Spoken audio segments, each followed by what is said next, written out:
ന ന ന കൃതണരകാം കൃതണരകാം കൃതണരകാം കൃതണരകാം കൃതണരകാം കൃതണരകാം കൃതണരകാം കൃതണരകാം ന ന ന.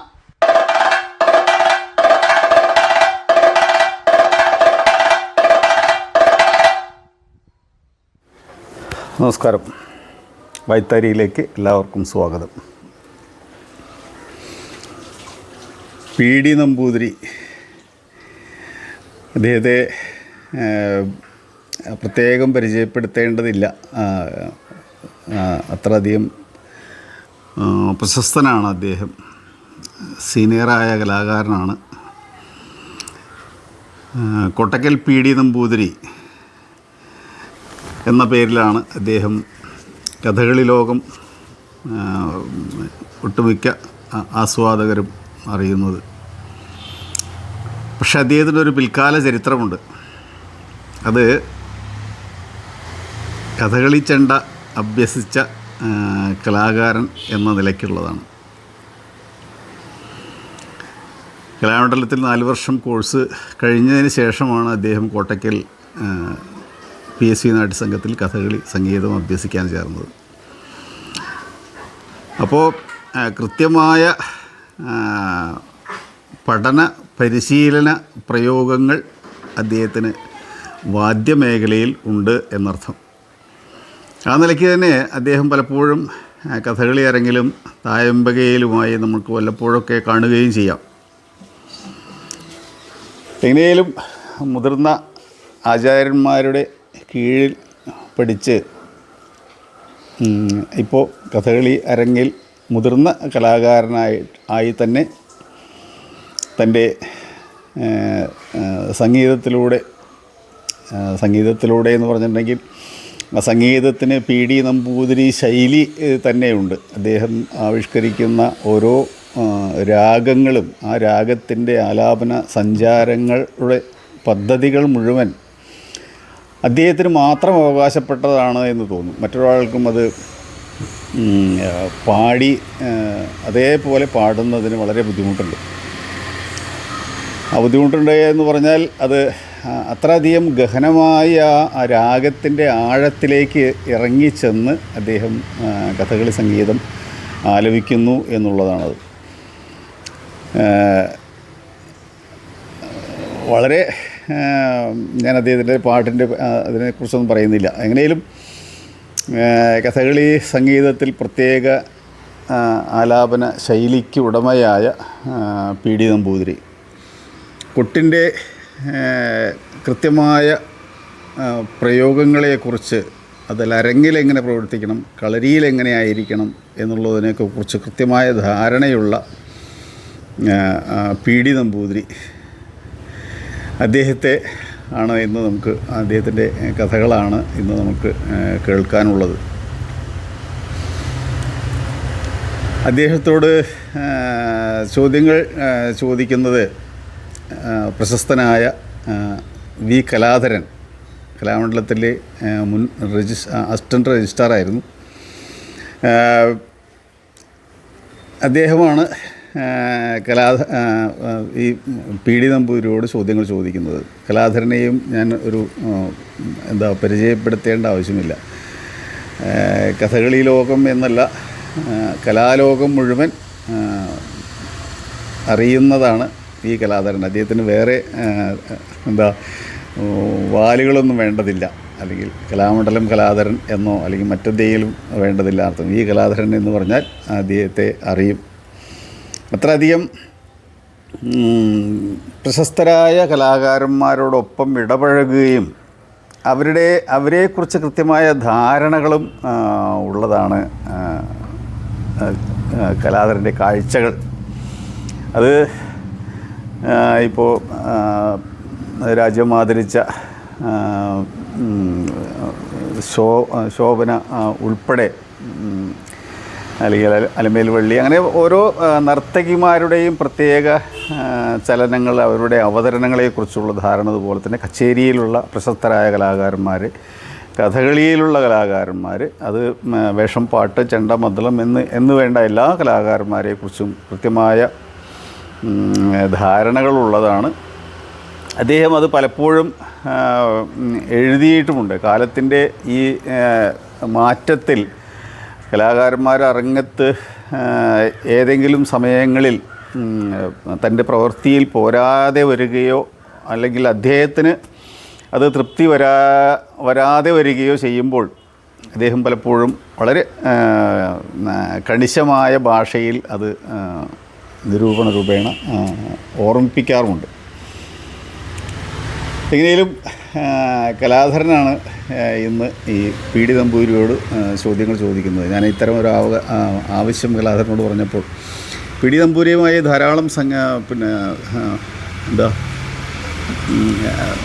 സംസാരിച്ചിട്ടൊന്നുമില്ല. പക്ഷേ ഇങ്ങനെ ഉള്ള ഒരു സന്ദർഭത്തിൽ അദ്ദേഹത്തിനോട് ചോദിക്കാൻ സാധിച്ചതിൽ സന്തോഷമുണ്ട് എന്ന് പറഞ്ഞ് വളരെ താല്പര്യത്തോടു കൂടി തന്നെ അദ്ദേഹം അത് സമ്മതിക്കുകയും വളരെ ഹൃദ്യമായി അവർ തമ്മിലുള്ള സംഭാഷണം രേഖപ്പെടുത്താനും സാധിച്ചു എന്നത് എനിക്ക് സന്തോഷമുണ്ടാക്കുന്ന കാര്യമാണ്.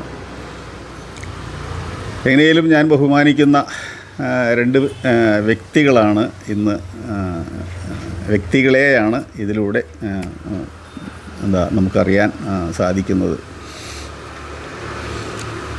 നമുക്ക് അവരുടെ വർത്തമാനത്തിലേക്ക് തന്നെ കിടക്കാം.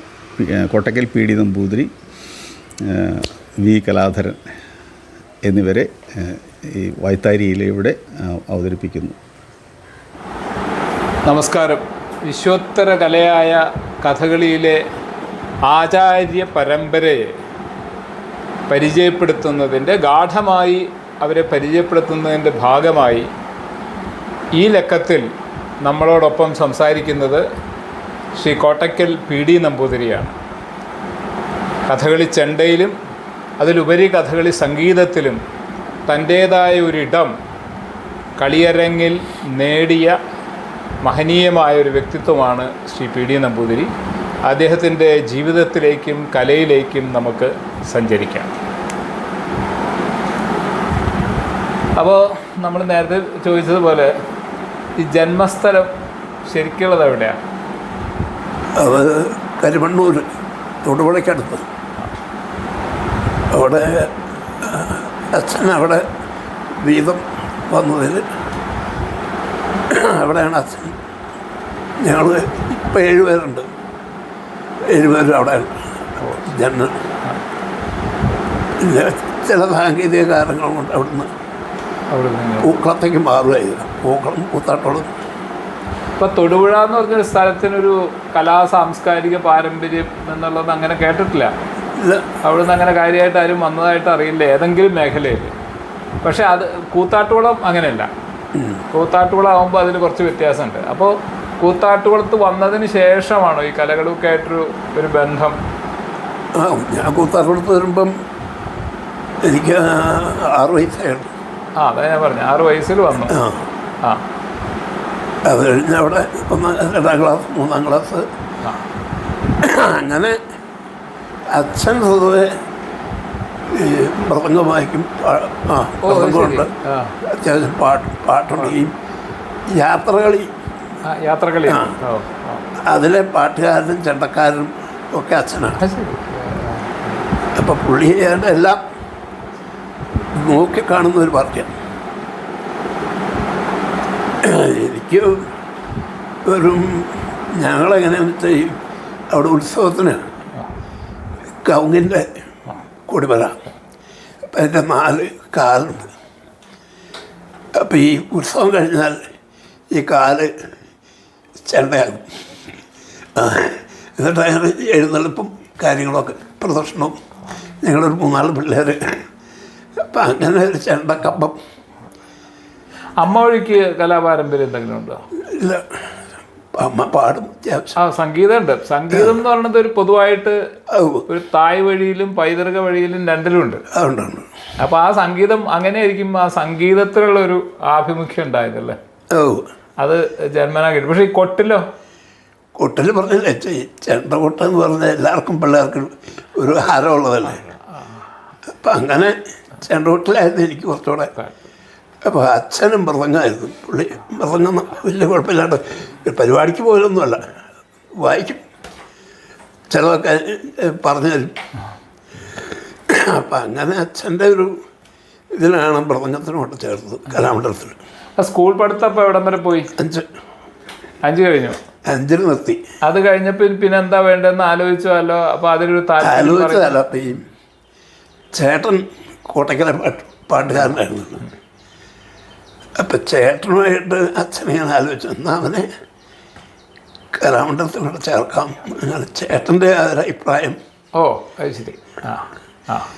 അങ്ങനെയാണ് അതിനൊരു ചാൻസ് തന്നത്. എനിക്ക് ഇതൊന്നും തീരുമാനിക്കാനുള്ള പ്രായമൊന്നുമില്ലല്ലോ. 5ാം ക്ലാസ് എൻ്റേതായിട്ടുള്ളതായ ഇങ്ങനെ ഓടിച്ചാടി തകർത്ത് നടക്കുക എന്നുള്ളതാണ് എൻ്റെ ഒരു. ആ കലാമണ്ഡലത്തിൽ ചെല്ലുമ്പോഴും കലാമണ്ഡലത്തിൽ പഠിക്കുമ്പോൾ എന്നെ പ്രാർത്ഥന പോയിരുന്ന് വിളിക്കുന്നത്. കാരണം അങ്ങനത്തെ ഒരു സ്വഭാവമായിരുന്നു. എത്രാമത്തെ വയസ്സിലെത്തി കലാമണ്ഡലത്തിൽ? ശരിക്കും കടലാസ് പ്രകാരം 12, ശരിക്കും 11 വയസ്സിൽ എത്തി. അപ്പോൾ ആരാ അത് ഇൻ്റർവ്യൂ ചെയ്യാൻ അഭിമുഖം ഒക്കെ ഉണ്ടായിരുന്നോ? ആദ്യം മൃദംഗത്തിനാണല്ലോ. മൃദംഗത്തിനാണോ? ഓ അത് ശരി. അത് രാമസ്വാമി. അത് ശരി. അപ്പം എനിക്ക് ചെണ്ടയുടെ കമ്പം കൊണ്ട് ഞാൻ എവിടെയെങ്കിലും കമ്പ് കിട്ടി കൂട്ടും. പുതുവാളാശൻ്റെ പുറകെ നടക്കും ചെണ്ട പഠിക്കണം പറഞ്ഞുകൊണ്ട്. ഇങ്ങനെ ഒരു ശല്യം പോലെ ഞാൻ. അപ്പം അങ്ങനെ ആ പാകത്തിന് അവിടുന്ന് ഒരു വിദ്യാർത്ഥി പോയി. അപ്പം അതിലേക്ക് എന്നെ തിരികെ ചെയ്തു. ഓ ശരി. അപ്പോൾ അത് ആദ്യത്തെ വർഷം തന്നെ നടന്നോ? 2 മാസം ഓണം കഴിഞ്ഞ് ചെണ്ടക്കാരനായി. മൃദംഗം ആദ്യം തുടങ്ങി 2 മാസം. 2 മാസം. അത് ശരി. 2 മാസം മൃദംഗം എൻ്റെ കാര്യങ്ങളൊക്കെ ഏതാണ്ട് സാധകം ചെയ്യൽ എല്ലാം അത് പഠിച്ചു. അത് കഴിഞ്ഞ് പിന്നെ ചെണ്ടയിലേക്ക് വന്നു. അപ്പോൾ ആരാ അധ്യാപകൻ പഠിപ്പിക്കാൻ? പുതുവാളാശാനും അച്ചോട്ടി പുതുവാളാശാനും. ഓ ശരി. അവർ 2 പേരും ഉള്ളൂ.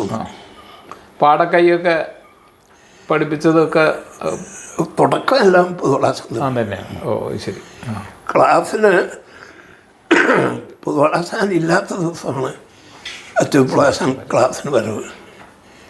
ചിലപ്പോൾ വൈകുന്നേരം പകരം ക്ലാസ് മുഴുവൻ. എത്ര കുട്ടികൾ അന്ന് ക്ലാസ്സിൽ? പഠിക്കാൻ തുടങ്ങുമ്പം ബലരാമനും ഞാനും, പിന്നെ ഒരു അന്നത്തെ സീനിയർ ഒരു ശങ്കരനാരായണൻ, ഒരു പട്ടേരി മധു പട്ടേരി അനിയൻ അയാളുണ്ടായിരുന്നു. പിന്നെ ഒരു ചീമ്പിളി ശങ്കരനാരായണൻ, അയാൾ പോയി. എന്നാലും അയാളും ഇടയ്ക്ക് പിന്നെ തീർക്കാൻ ഇതിനിടയ്ക്ക് ഒന്ന് വരവും. അങ്ങനെ തുടക്കം. പിന്നെ ഒരു പണിക്കൽ വന്നു, രാമൻ വന്നു. അപ്പോഴേക്കെത്തി. 2ാമത്തെ കൊല്ലം കഴിഞ്ഞപ്പോൾ രാമനും ഒരു വന്നു. അപ്പോൾ ഈ രാവിലെ എൻ്റെ ക്രമങ്ങളൊക്കെ എങ്ങനെയാണ്? രാവിലെ തന്നെ 4 മണി. 4 മണി തൊട്ട് 6 വരെ. അതാണ് ഏറ്റവും ഗുണകരമായ ഒരു. അന്നത്തെ സാധകം എന്ന് പറഞ്ഞാൽ മുടക്കമില്ല. ശനി ഞായറും ഒരു കൊല്ലം മുഴുവൻ സാധകം ചെയ്യണം. ശരി. ശനി ഞായറും എങ്ങനെയും കള്ളത്തരം കാണിച്ച് കിടന്നാൽ തിങ്കളാഴ്ച വരുമ്പോൾ ആശാൻ അറിയും. അപ്പം അതിന് തക്കതായ കാരണം കാണിക്കണം, അല്ലെങ്കിൽ വിഷയവും. അപ്പോൾ സാധകം കൃത്യമായിട്ട് സാധകം എല്ലാ ദിവസവും സാധകം വേണം. സാധകം നോക്കാൻ ആരെങ്കിലും ഉണ്ടോ അധ്യാപകൻ? ഈ രാവിലെ ശനി ഞായറും അല്ലാത്ത ദിവസങ്ങളിൽ അച്ഛൻ പൊളാശം വരും. അച്ഛൻ പൊളാശം ഇല്ലാത്ത ദിവസം പുതുവാളാശം വരും. ഓ ശരി. നോക്കാൻ. അപ്പോൾ 6 മണി കഴിഞ്ഞാൽ പിന്നെ 8:30 വരെ ഒന്നുമില്ല. മറ്റ് കാര്യങ്ങളൊക്കെ കഴിഞ്ഞാൽ പിന്നെ 8:30 വീണ്ടും തുടങ്ങും. അപ്പോൾ എന്താ ചെയ്യുക?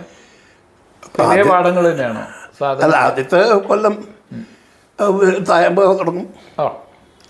പിന്നെ ഇങ്ങനെ കുറേശ്ശെ കഥകളിയുടെ ഓരോന്നും. അത് എത്ര കാലം കഴിഞ്ഞിട്ടാണ് കഥകളിയിലേക്ക്? ഇപ്പം തായമ്പയുടെ എണ്ണങ്ങൾ അത് അപ്പം അതിൻ്റെ പതികാലം അത് രണ്ടും ഒന്നിച്ചാണ്. ഓ അത് ശരി. കൂറൊന്നും എല്ലാം ഉണ്ടോ? എല്ലാം പേരിന്? ഓ ശരി. ഏത് കൂറ? രണ്ടും ചെമ്പക്കൂറ്, ചെമ്പക്കൂറ്, പഞ്ചാരിക്കൂറ്. പഞ്ചാരിക്കൂറ്, ചെമ്പക്കൂറ്, അടന്നക്കൂറില്ല. അടത്തക്കൂറ് ഞാൻ പഠിച്ചിട്ടില്ല. ശരി.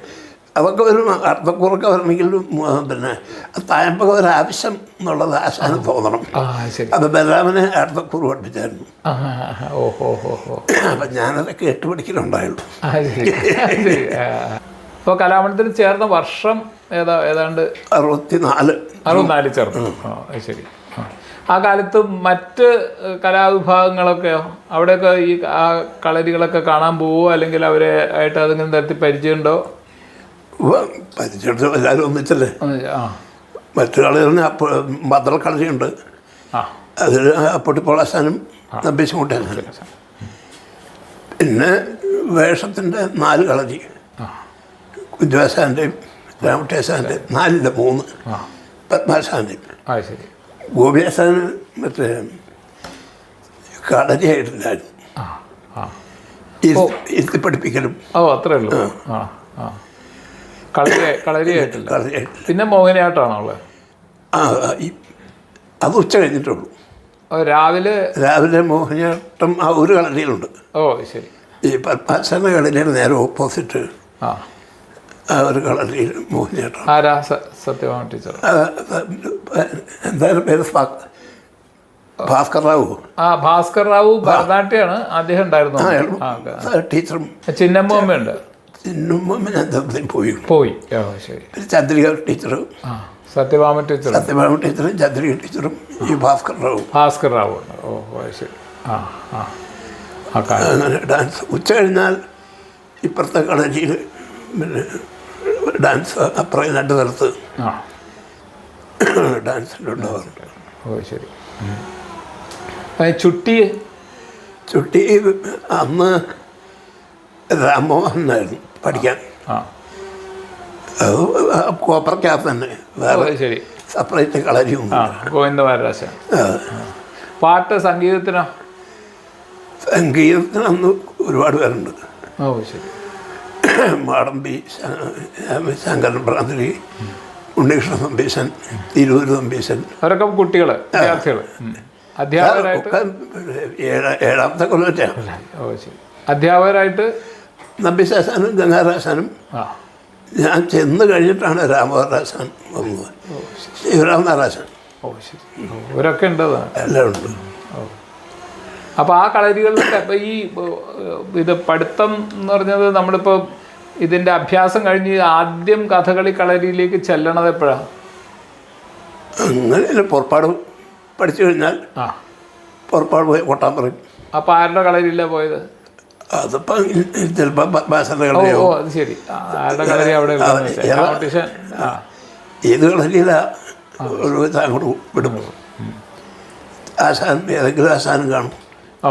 ചിലപ്പം കൊട്ടാറായാൽ പിന്നെ പുറപ്പാട്. അത് കഴിഞ്ഞാൽ പിന്നെ ചെറിയ ചെറിയ ഈ ഓരോന്നും. അപ്പം അതിന് കൃഷ്ണപിള്ളാശാനോ അച്ഛനിപ്പിള്ളാശാനോ വരുമോ?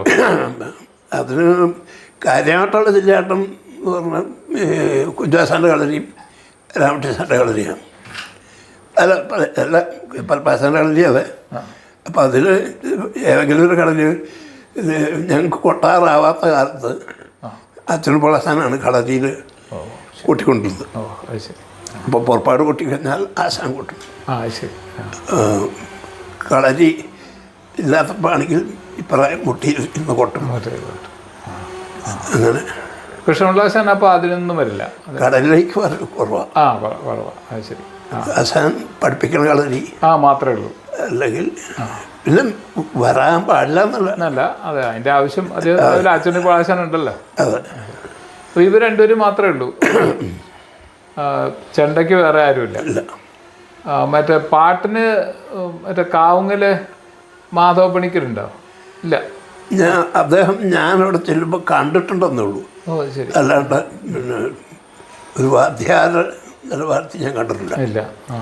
അത് തന്നെ നല്ല പ്രായം ഉണ്ട്. ശരി. അപ്പോൾ അവിടെ എത്ര വർഷം? 4 കൊല്ലം.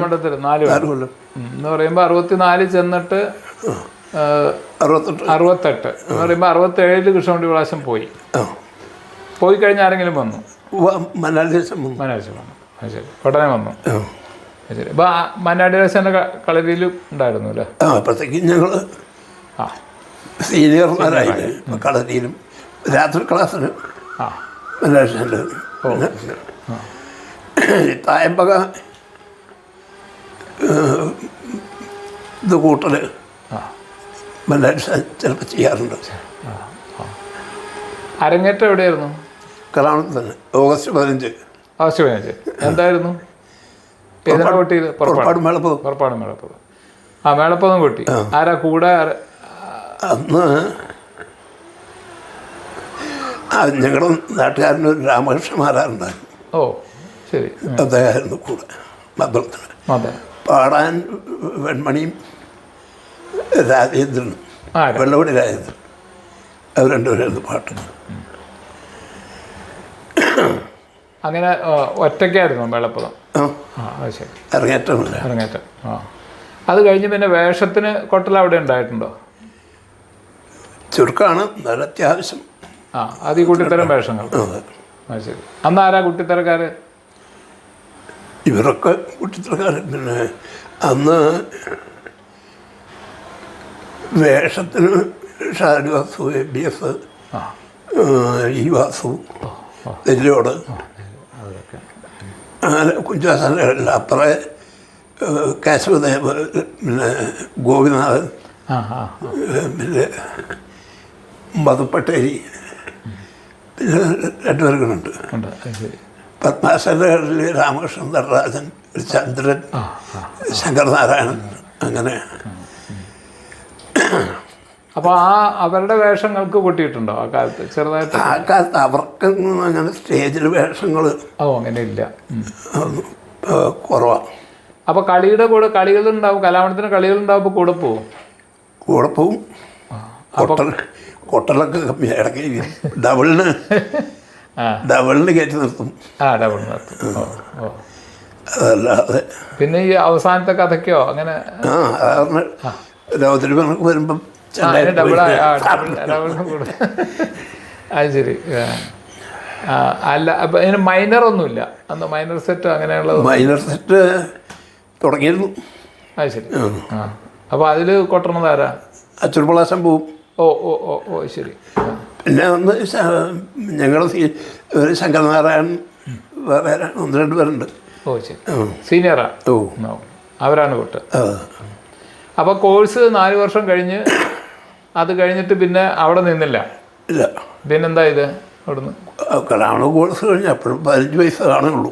അത് പ്രായം എൻ്റേതായിട്ടുള്ളതായ ഒരു തീരുമാനത്തിൽ നിന്നുള്ള പ്രായമായിട്ടില്ല. അപ്പം പിന്നെ വെക്കേഷൻ കാലമുണ്ടല്ലോ, കുടുംബത്തിൽ വന്നാൽ തകർക്കുമല്ലേ. അപ്പം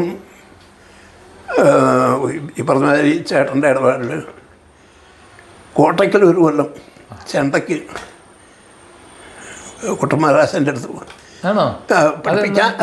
പഠിപ്പിക്കാൻ തീരുമാനമെടുത്തു. ചേട്ടൻ പോയി അവിടെ പറഞ്ഞു.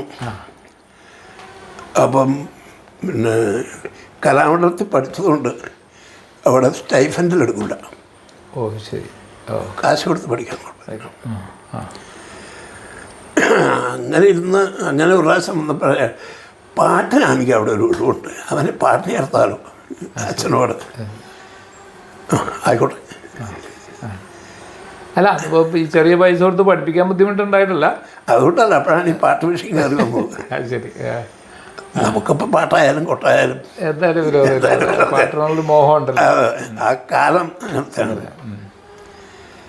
ഇപ്പം അങ്ങനെ ചേട്ടൻ്റെ ഇടപാടിലാണ് പാട്ട് പഠിക്കാൻ അങ്ങനെ കോട്ടയ്ക്ക് കൊണ്ട്. അത് 68 ജൂണിലല്ലേ ഇവിടുന്ന്, മെയ്യിൽ പിരിഞ്ഞു, ജൂണിൽ അവിടെ കോട്ടയ്ക്കൽ. പിന്നെ അവിടെ 8 കൊല്ലം കോഴ്സ്, 3-4 കൊല്ലം. അല്ല അപ്പോൾ അവിടെ ഇപ്പോൾ ഈ പഠിക്കാൻ ചെല്ലുമ്പോൾ ചെണ്ട ആദ്യമേ പഠിച്ചു കഴിഞ്ഞുകൊണ്ട് താളത്തിൻ്റെ സമ്പ്രദായങ്ങളൊക്കെ നേരത്തെ ഒരുപാട് ഗുണം കിട്ടിയിട്ടുണ്ട്. അതാ ഞാൻ ചോദിച്ചത്. പാട്ട് പഠിക്കാൻ ഒരുപാട് ഗുണം കിട്ടി. കാരണം ഞാൻ എൻ്റെ അരങ്ങേറ്റം കഴിഞ്ഞ ആ കൊല്ലം തന്നെ ഈ ആദ്യത്തെ കഥയും കഴിഞ്ഞ നെടുങ്ങാടേശനങ്ങ് മാറും. പിന്നെ കൊച്ചേട്ടന് ഷാരോടി ഒരാൾ നിൽക്കും, ഞാൻ കയറുന്നു, എനിക്കൊന്നും അറിയാൻ മേല, എന്നാലും പാടും. അപ്പോൾ ആദ്യത്തെ കൊല്ലം കൊണ്ട് തന്നെ പാടാറുണ്ട്, കഥയൊന്നും അറിയാതെ. കഥ പഠിക്കേണ്ടി വന്നത് ഗംഗാരാശാൻ്റെ കൂടെ പ്രാവശ്യം പാടി കുളമായി, അങ്ങനെയാണ് കഥ പഠിക്കേണ്ടി വന്നത്. ശരി, അതെവിടെ വെച്ചിട്ടാ? അത് ഈ പിറ്റത്തെ കലാമണ്ഡലത്തിൽ കോട്ടയ്ക്ക് ചേർന്നിട്ട് പിറ്റത്തെ കൊല്ലം ഓഗസ്റ്റ് 15 കലാമണ്ഡലത്തിൽ വന്നു. മെയിൽ കാണിക്കാൻ വന്നതാണ്. ഞാൻ ഇവിടുന്ന് പോയതാണല്ലോ പാട്ടുകാരനായിട്ട്. അപ്പം അങ്ങനെ അവിടെ എന്നാൽ പിടി കുറച്ച് പാടുക, നമുക്ക് സംശയമില്ല. എല്ലാ കഥയും പിന്നെ ഇവരുടെ കൂടെ പാടാറുണ്ട്, ശ്ലോകം അറിയില്ല, അതൊക്കെ അവരെ ഒപ്പിക്കും. നമുക്കറിയില്ല എന്നുള്ളത് അവർക്ക് പിന്നെ കൊച്ചേട്ടന് പറയും, ഷാരടിയാസനെന്ന് പറയാം. അപ്പം അതൊക്കെ ഒപ്പിച്ചങ്ങനെ പ്രഹ്ലാദചരിതത്തിനാണ് എനിക്കൊരു ചാൻസ് തന്നത്. അപ്പോൾ പ്രഹ്ലാദചരിതം ഞാൻ സ്റ്റേജിൽ പാടിയിട്ടുണ്ട്, ഇവരുടെ കൂടെ പാടിയിട്ടുണ്ട്. അവർ ഞാൻ കുറ്റത്തിൽ കയറി നിന്ന് ഗംഗാരാശൻ്റെ കൂടെ. അപ്പോൾ ശ്ലോകം തൊട്ട് നമുക്കറിയില്ല. പദം പാടാൻ തുടങ്ങിയപ്പോഴും ആശാൻ പറയണ എന്താ മനസ്സിലാവില്ല. ആശാൻ്റെ അതെ അതെ അക്ഷരം മനസ്സിലാവാൻ കുറച്ച് പാടുണ്ടല്ലോ. അങ്ങനെ ആ ഒരു രംഗം കൊളാക്കി തന്നു. അത് ശരി. അപ്പം അന്നാണ് ഈ ഒരു വിഷമം വന്നു. ഓ ശരി, മനസ്സിൽ വന്നു. അതുവരെ അങ്ങനെ നമുക്കങ്ങനെ വിഷയമില്ല. അപ്പം രാവിലെ അപ്പം 3 മുതലേ നടന്നു ഷൊർണൂർക്ക് ഒരു 5:30 വെച്ച് ട്രെയിനുണ്ട്, അതിൽ കയറി കോട്ടയ്ക്കലെത്തി. അന്ന് ഒറ്റ ദിവസം കൊണ്ട് പ്രഹ്ലാദം പഠിച്ചു. ഓ പിന്നെ വാശിയായി. നടപ്പുള്ള എല്ലാ കഥകളും ഏതാണ്ട് ഒരു മാസം കൊണ്ട് പഠിക്കും, എഴുതും, പിന്നെ പഠിക്കും. ഇങ്ങനെ നടപ്പുള്ള എല്ലാ കഥകളും ഒരൊറ്റ മാസം കൊണ്ട് പഠിച്ചു തീർത്തു. അപ്പോൾ പാട്ട് പഠിത്ത അവിടെ തുടങ്ങിയത് ആരുടെ അടുത്താ? നെടുങ്ങാടിയച്ഛൻ. ഓ അദ്ദേഹം തന്നെയാ? ഓ ശരി. അപ്പോൾ മുഴുവൻ. ശരി. അത് എന്തിനാ തുടങ്ങിയത് പാട്ട് പഠിപ്പിക്കാൻ തുടങ്ങിയത്? ഏതിലാ? അങ്ങനെയില്ല, ആദ്യം സപ്തസ്വര കാര്യങ്ങൾ, അത് കഴിഞ്ഞ് വർണ്ണങ്ങൾ എല്ലാം ഒരു 10-30 വർണ്ണം ആദ്യം പഠിപ്പിച്ച് അതിൻ്റെ 2 കാലം സാധകം ചെയ്യിക്കും. സാധകം ചെയ്യിക്കലൊക്കെ ആശാൻ്റെ മുറിയിലാണ്. അങ്ങനെ ഇതൊക്കെ കഴിഞ്ഞ് ഏതാണ്ട് രാഗം തിരക്കൊരു ഇത് വന്നു കഴിഞ്ഞിട്ടാണ് കഥകളിലേക്ക് തുടങ്ങിയത്. അപ്പോൾ അത് അടുത്ത വർഷം ആയപ്പോഴേക്കും ആയോ? അതായത് ഈ ഓഗസ്റ്റ് 15 വരുന്നതിന് മുമ്പ് അപ്പോഴേക്കും ഈ ഇത് രാഗങ്ങളും അതിൽ വർണ്ണങ്ങളും ഒക്കെ കഴിഞ്ഞിട്ടുണ്ടോ? അതൊരു ഓണം വരെ അപ്പോഴത്തേക്കും ഏതാണ്ട് 8-10 വർണ്ണങ്ങളൊക്കെ ആവും. അത് കഴിഞ്ഞാൽ പിന്നെ തോടയം, പുറപ്പാട്, ഓരോന്നോരോന്നായിട്ട്. ആദ്യത്തെ കഥ ഏതാ പഠിച്ചത്? ഉത്തരസമരം. ഓ അത് ശരി. അവിടെ അരങ്ങേറ്റമായിരുന്നോ പാട്ട്? അത് എവിടെയായിരുന്നു? അത് ഈ PS ബാലയുടെ ശ്രാദ്ധമുണ്ട് ഈ മകരമാസത്തിൽ, അതിനാണ് സ്വതവേ അരങ്ങേറ്റം. അതിന് കൂടെ പാടുമായിരുന്നു വെളുപ്പം, കൊച്ചേട്ടൻ്റെ കൂടെയാണ്, ഓർമ്മയില്ല. ശരി. കൂടെ പാടലാണ് അരങ്ങേറ്റം. ശരി. അത് കഴിഞ്ഞിട്ട് പിന്നെ എത്ര വർഷം പാട്ടിന്? 8 കൊല്ലം പഠിത്തമുണ്ട് കോഴ്സായിട്ട്. 8 കൊല്ലം ഒരു 3-4 കൊല്ലം കഴിഞ്ഞപ്പം ശരിക്കും കളിക്കും, പാടാൻ തുടങ്ങി. അപ്പോൾ 2ാമത്തെ കൊല്ലം ഇവിടെ വന്നതിന് ശേഷം തിരിച്ചു പോയിട്ട് കഥകളൊക്കെ പഠിച്ചു കഴിഞ്ഞപ്പോഴേക്കും പിന്നെ ആരെങ്കിലേക്ക് പോയി തുടങ്ങി. ഓ ശരി. അപ്പോൾ ഈ കളികൾക്ക്, കോട്ടക്കൽ ട്രൂപ്പിൻ്റെ കളികൾക്ക് ഇവരുടെ ഒക്കെ കൂടെ എല്ലാ കളികൾക്കും പോകണം. എല്ലാ കളികൾക്കും പോകണം. ഞാനവിടെ കോട്ടക്കൽ ട്രൂപ്പിൻ്റെ കളിക്കാണ് ആദ്യമായിട്ട് കാണുന്നത്. അല്ല, അന്ന് ഈ രാത്രി 8:30 മണി മുതൽ പിറ്റേ ദിവസം 6 മണി വരെ. പിന്നെ അവിടെ ഡ്യൂട്ടിയാണ് അത്. കാരണം കളി തുടങ്ങിയാൽ തുടക്കത്തിന് അത് കഴിഞ്ഞാൽ ആശാൻ പാടാൻ വന്ന ഹാർമോണിയം. അതെ, ഹാർമോണിയം വിട്ടാൽ എടുത്താളും.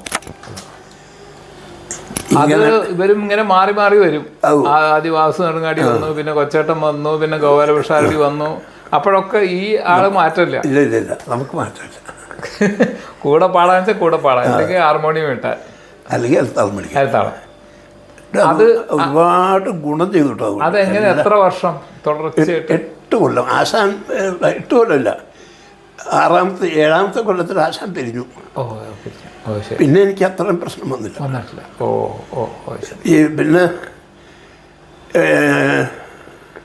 8ാമത്തെ കൊല്ലത്തിലെ നാരായണനെ കളിക്ക് കൊണ്ടുപോകാൻ തുടങ്ങിയുള്ളൂ. അതുവരെ 8 കൊല്ലം വരെ ഞാൻ പുറപ്പാട് പോലും പൊന്നാനി പാടിയിട്ടില്ല. കോട്ടയ്ക്കലുള്ളപ്പം പുറമേ എല്ലാം പാടും.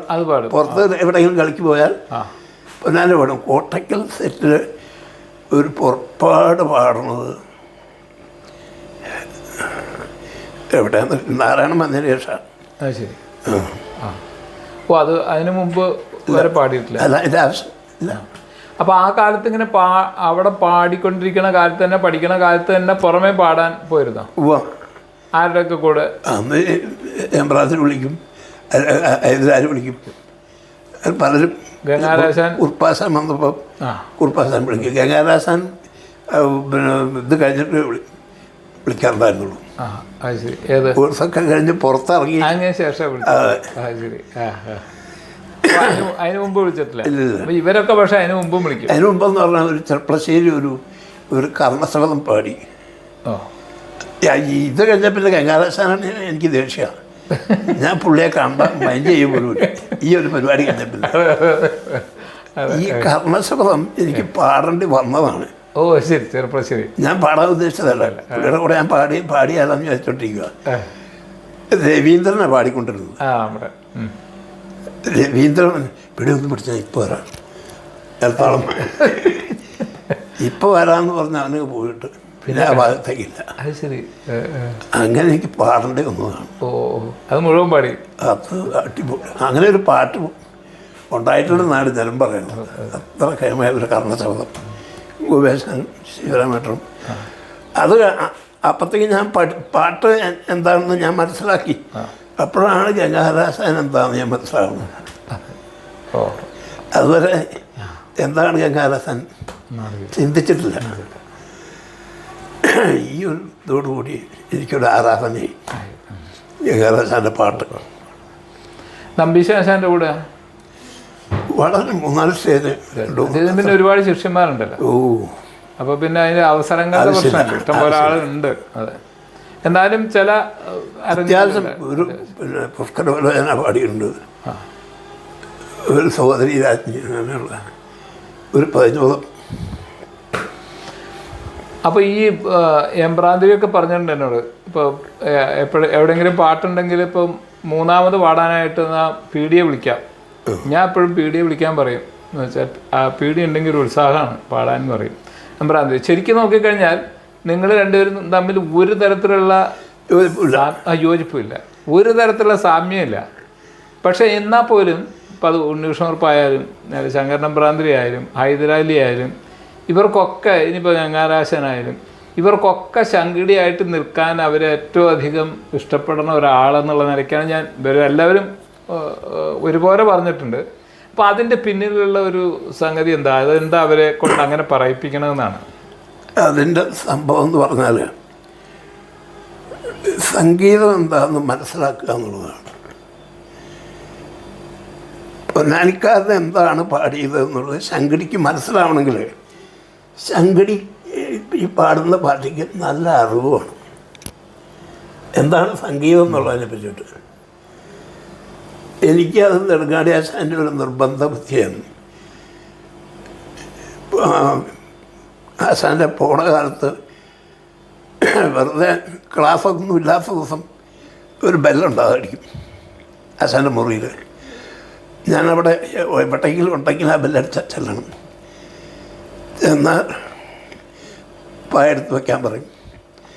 അപ്പം അങ്ങനെയുള്ള കാലത്താണ് കുറേ അടതാളവർണ്ണം, കല്യാണി അടതാളവർണ്ണം, കാനഡ, മോഹനം,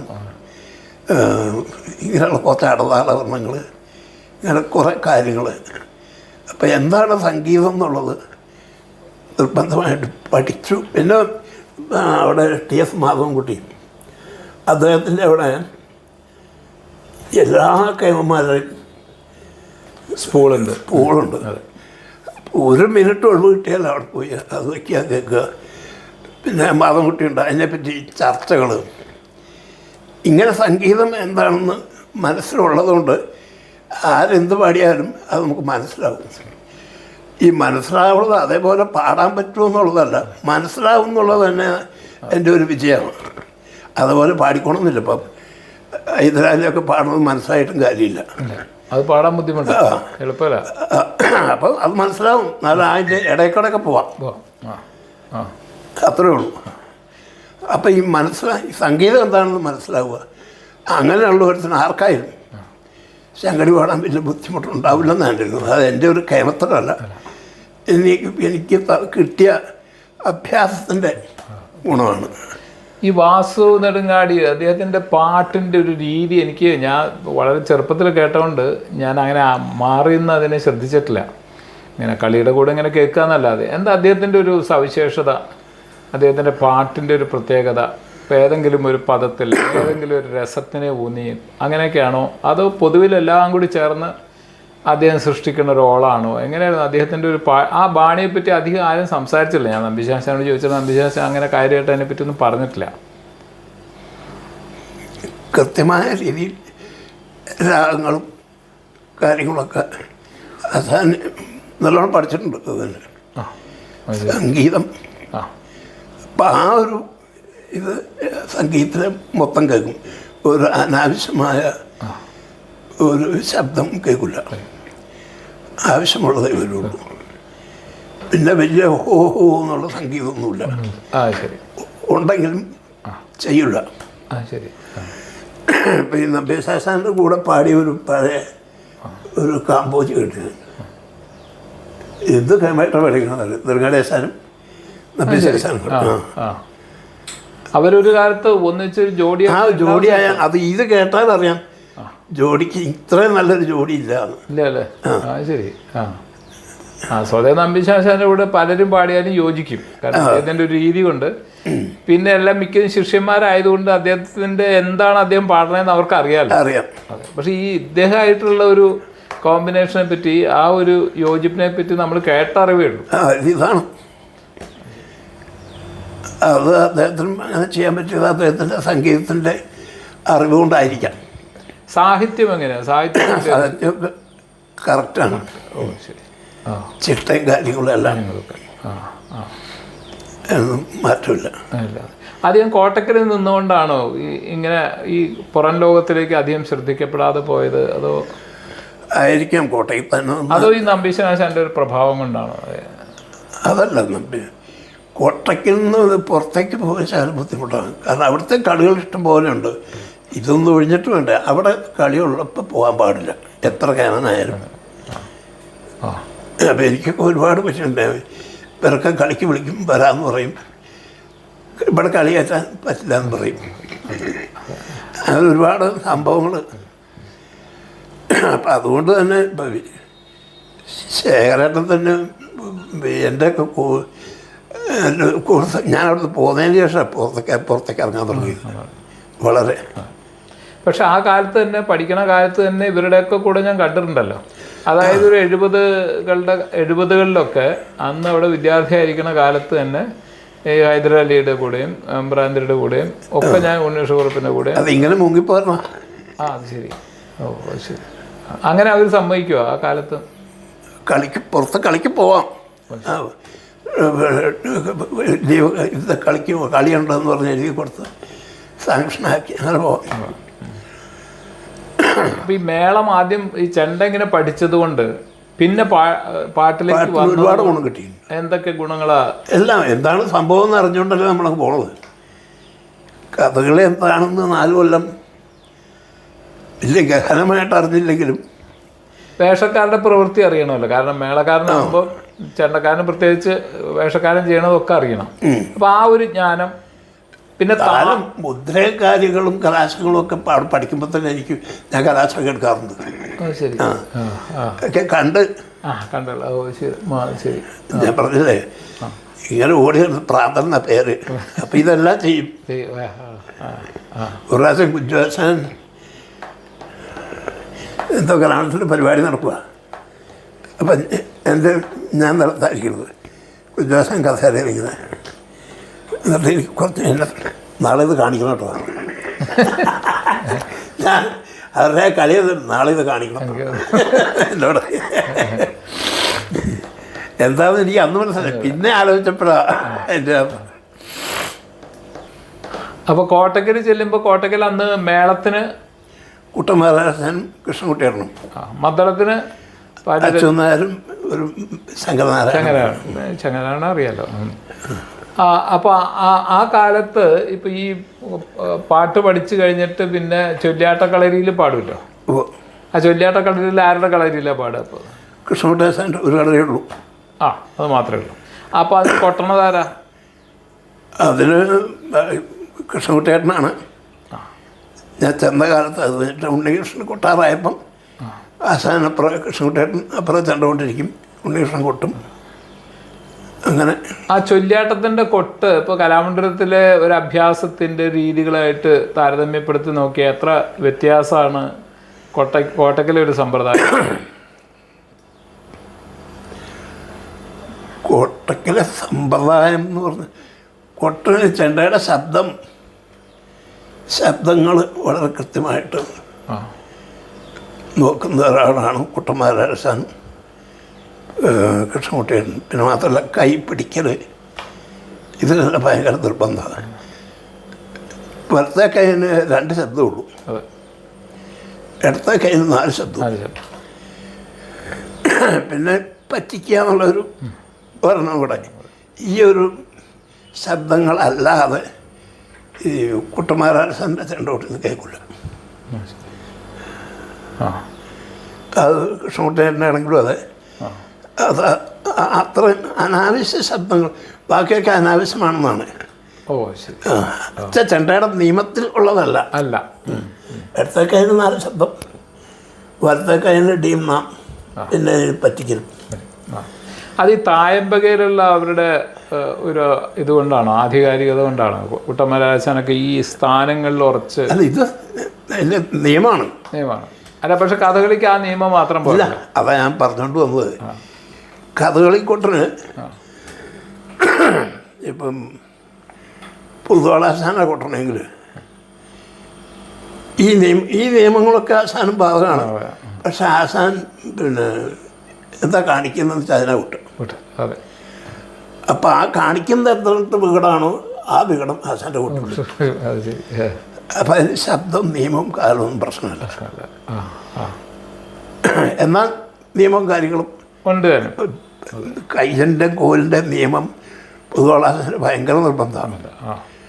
എനിക്കിട്ട് ആദ്യം ഒരു അടി കിട്ടണത് ഒരെണ്ണം ഡെടുക്കുന്നൊക്കെ തട്ട കാണണം എന്നുള്ളതിൻ്റെ അതിമിക്കാരം വന്നില്ല. ഇങ്ങനെ വന്നിട്ട് പുറത്തൊരു 4 അടി. അത് ഞാൻ അവിടെ പോയിരുന്നു. ഇതിനടുത്ത് ചോടോ അറിയില്ല, കൊട്ടാൻ പറഞ്ഞു ആദ്യം. അപ്പം കൃത്യമായിട്ട് വന്നു, ഇതെന്ത് മുമ്പേ വരാത്ത. അപ്പം ശബ്ദം കൃത്യമായിട്ട് വളർത്താൻ നിർബന്ധമാണ്. പക്ഷെ ആശാൻ കളിക്കാൻ കൂട്ടണം. ഇപ്പം കുട്ടന്മാരാശാനും കളിക്കാൻ ഓട്ടണം. പക്ഷേ ഇങ്ങനെയുള്ള ഒരു ശബ്ദങ്ങളും അത് വരത്തില്ല. ആശാൻ്റെ ഇതൊന്നുമല്ല. അപ്പം ഈ ഏറ്റവും വികടമായിട്ട് ഒരു നിയമം നോക്കാത്ത പാർട്ടിയാണ് കേശവേട്ടൻ. ഏത്? കലാവുള്ള കേശവേട്ടൻ. നമ്മുടെ കേശവേട്ടൻ. ചെണ്ടയുടെ ഒരു നിയമവുമില്ല പുള്ളിക്ക്. കൊട്ടാണ് ഇന്ന സ്ഥലത്തുനിന്ന് വന്ന്. എന്നാൽ ഒക്കെ നിയമമൊക്കെ ഉണ്ട്. താനും മത്തങ്ങാന്ന് കാണിച്ച പുള്ളി മത്തങ്ങാന്നോട് കൊട്ടുപോവാ.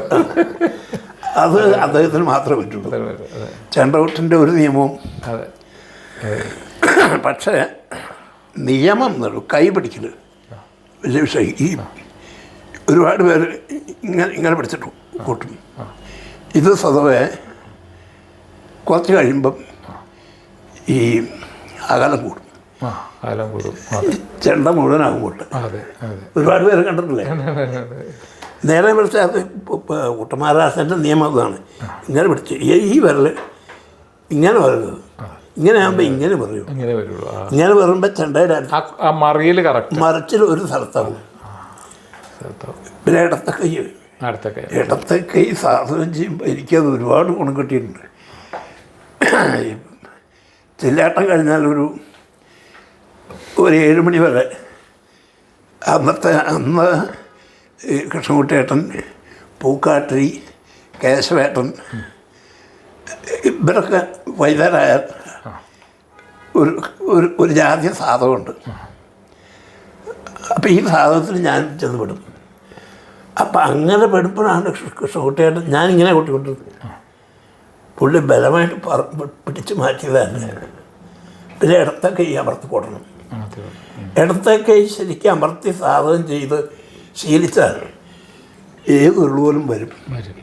ഇടത്തെ കൈ വരായാണ് ഈ ഒരുപാട് ഉരുളുകൾ വരാണ്ടിരിക്കുന്നത്. ഇടത്തെ കൈ കുറച്ച് മുമ്പ് ഇല്ലാണ്ടാവും, അപ്പോൾ ഇതില്ലാണ്ടാവും.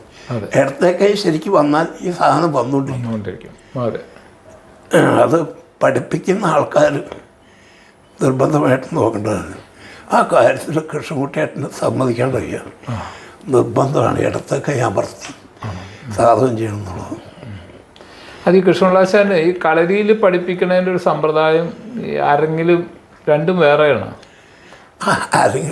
ആരെങ്കിലും പറഞ്ഞില്ല, ആശാൻ കളിക്കാണ് ഓട്ടുന്നത്. അല്ല കളരിയിലാവുമ്പോൾ എങ്ങനെയാ? കളരിയിലൊക്കെ നിയമം ആണോ അല്ലേ? ഉത്ഭവം ആശാൻ ഇരുന്ന് കാണിക്കും, കൊട്ടിക്കും, ഞങ്ങളാ കൊട്ടിക്കും. ശരി. അതിന് കൊട്ടിൻ്റെ ശരിയായില്ലെങ്കിൽ ഇന്ന കൊട്ട എന്ന് പറഞ്ഞു വന്ന് കൊട്ടി, ശരി, ഇന്ന മുദ്രക്ക് ഇന്ന കൊട്ട്. അങ്ങനെ പറഞ്ഞു തരും. അത്ര ചിട്ടയായിട്ടുള്ള പഠിപ്പിക്കലാണ്. അത് അച്ഛൻ വളസാണെങ്കിലും അത് ഇന്ന രീതിയിൽ കൊട്ടണം. ഇപ്പം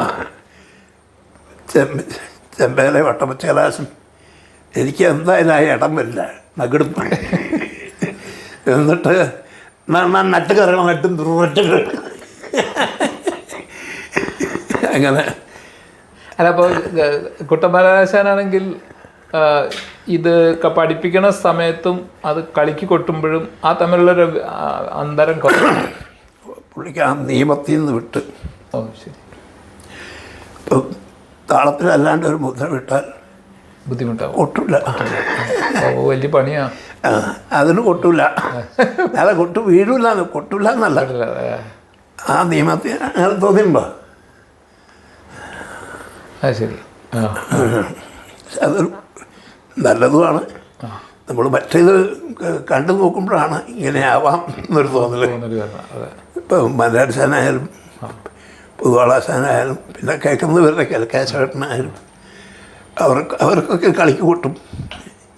എന്തും ഇപ്പോൾ മന്നാടിശാൻ അങ്ങനെയാണ്. ഇപ്പോൾ കളരിയിൽ കൊട്ടുന്ന സമ്പ്രദായം അല്ലല്ലോ, ഇപ്പോൾ കളിക്ക് കൊട്ടൽ ആകുമ്പോൾ കുറച്ച് വ്യത്യാസം വരുമല്ലോ. അപ്പം എല്ലാവർക്കും വരുമല്ലോ. അതെ, അതിപ്പോൾ കുട്ടമാലാശാന് വരില്ല എന്നാണോ? ആദ്യം വേണ്ടാന്ന് വെച്ചിട്ടാണോ? ഈ നിയമത്തിൽ നിന്ന് മാറില്ല, പുള്ളി മാറില്ല. ശരി.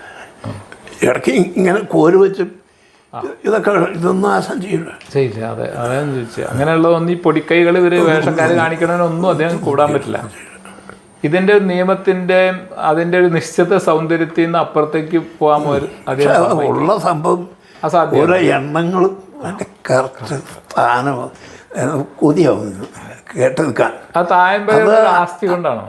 അല്ല, അതുപോലെ തന്നെ തൃത്താൽ കശപ്പോളും പുള്ളിയും ഈ പുള്ളി കണ്ടിട്ടുണ്ടോ തായമ്പ? ഞാൻ ഒരു പ്രാവശ്യം. ഇങ്ങനെ പിന്നെ ചെണ്ട കൊട്ടുമ്പോൾ ഉള്ള ശരീരം കൊണ്ടുള്ള ഗോഷ്ഠികൾ കാണിക്കുന്ന ഒരാൾ അറിയില്ല. പുള്ളി എന്ത് ഗോഷ്ഠി കാണിച്ചാലും ആ ഒരു പുള്ളിയുടെ മനസ്സിൽ ഉദ്ദേശിക്കുന്ന ഒരു ശബ്ദം വരും. ഈ ചെണ്ടയിൽ ഇങ്ങനെ കാണിച്ചിട്ട് ഇങ്ങനെ കാണിച്ചാൽ ഇതിൽ രണ്ടിനും ഒരു ശബ്ദം ഉണ്ടാകും. പിന്നെ സംഗീതം, അങ്ങോട്ട് സംഗീതം, ഈ ചെണ്ടയുടെ ഏറ്റവും സംഗീതമായ ശബ്ദം എന്ന് പറയുന്നത് ദീപിക്കാരാണ്. അത് നക്കാം നക്കാം എന്നല്ലേ അങ്ങനെ എല്ലാവരും കൊട്ടറ കേട്ടിട്ടുള്ളത്. അതിൽ നിന്നൊരു മാറ്റം ഞാൻ കേട്ടത് ഈ കേശപ്പുകളുടെ നക്കാം നക്കാം. ഞാൻ ആദ്യം കൊട്ടയ്ക്കുന്ന കേട്ടത് ഒരു ഒരു ഇളക്കമുണ്ടായി അത് കേട്ടോ. അതാണ് അതിൻ്റെ സംഗീതം. അതെ അതെ. ഇപ്പോൾ കുട്ടമാനാശാനാണെങ്കിൽ അങ്ങനത്തെ ഒരു സാധനം കൊട്ടില്ല. ഇതൊക്കെ അതിൻ്റെ അന്തം വിട്ടുള്ള സംഭവങ്ങളല്ലേ. അതെ, അന്തം വിട്ട ആളാണ് ഇങ്ങനെയുള്ള കളി കളിക്കുക. ഞാൻ അന്തം വിട്ടു പോയതാണ്. ഗഗുണ്ണൊക്കെ അതാ ശരിക്കും ദിബക്കാരം നല്ലോണം വന്നാൽ അതിൻ്റെ സൗന്ദര്യം. അത് നല്ല സംഗീതം വേണം ഉള്ളിൽ. കേശപ്പോൾ അസാധ്യമായിട്ട് പാടും. അതെ അതെ അതെ. ആ സംഗീതം അതാണ്. അയാളെ കൊട്ടും ഭയങ്കര സംഗീതമാണല്ലോ. എന്തൊക്കെ കോപ്രായം കാണിക്കുമെങ്കിലും അതിൻ്റെ സാധനങ്ങളുണ്ടല്ലോ മണിമണിയാണ്. അത് പിൽക്കാലം ഈ കഥകളി പാടാൻ നിൽക്കുമ്പോഴൊക്കെ കഥകളി പാട്ടിൽ ഇപ്പം തൻ്റേതായിട്ടുള്ള ചില സംഗതികൾ അതിൽ ചെലുത്തണം എന്നൊക്കെ വരുമ്പോൾ അതിലൊക്കെ ഇവരുടെയൊക്കെ ഒരു പ്രചോദനം ഉണ്ടായിട്ടുണ്ട്. അതായത് ഈ സാമാന്യ നിലയ്ക്കുള്ള വഴിയിൽ നിന്ന് വിട്ടിട്ട് കൊട്ടുന്ന ഇപ്പോൾ കേശപ്പാളെ പോലെയുള്ളവരുടെയൊക്കെ ഒരു പ്രചോദനം, ഒരു കൊട്ടിലല്ല പറഞ്ഞത്, പാട്ടിലാണെങ്കിൽ പോലും ആ ഒരു വ്യതിയാനം വേണം എന്നൊരു ഒരു ഒരു നിഷ്കർഷ, അങ്ങനെ ഒരു തോന്നൽ ആ കാലത്ത് പാടുമ്പോഴുണ്ടായിട്ടുണ്ടോ എന്ന് ചോദിക്കുക. ഇപ്പോൾ ശങ്കടി പാടുമ്പോൾ പറ്റില്ല, പൊന്നാനി പാടാൻ അവസരം കിട്ടുമ്പോഴൊക്കെ. അങ്ങനെ ഞാനൊരു അന്വേഷണം ആഗ്രഹിക്കുന്ന ഒരാളാണ്. എല്ലാ കാര്യം ഇപ്പം ചെണ്ടകൊട്ടാണെങ്കിലും പാട്ടാണെങ്കിലും എന്താണെങ്കിലും ഇങ്ങനെ അതിനെപ്പറ്റി ചിന്തിക്കുന്ന. അപ്പോൾ ഓരോന്നും ഇങ്ങനെ ചിന്തിച്ച് ഓരോന്നും അങ്ങനെ വരുന്ന.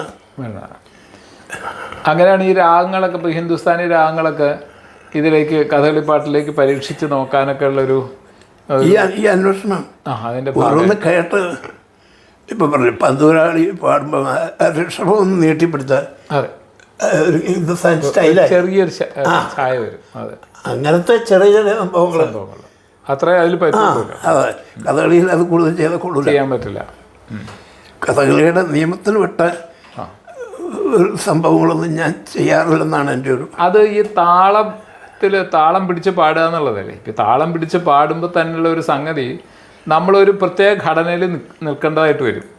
കാരണം താളം പിടിച്ച് പാടാൻ അത്ര വാശിയില്ലാത്ത ആൾക്ക് പല അഭ്യാസവും ചെയ്യാം.